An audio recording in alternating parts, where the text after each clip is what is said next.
Hi, I am Donna Bloom, and I'm thrilled to be presenting once again at the NGH convention this August in Marlborough, Massachusetts.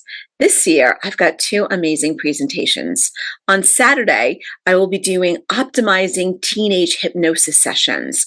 It's a 2-hour workshop, and it's going to be experiential and very hands-on.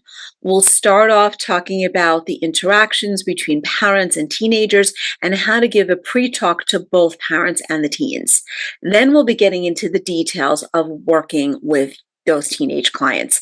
We'll be working on self-worth and worthiness and the typical issues that teenagers face these days, like getting ghosted and just not feeling good enough about themselves.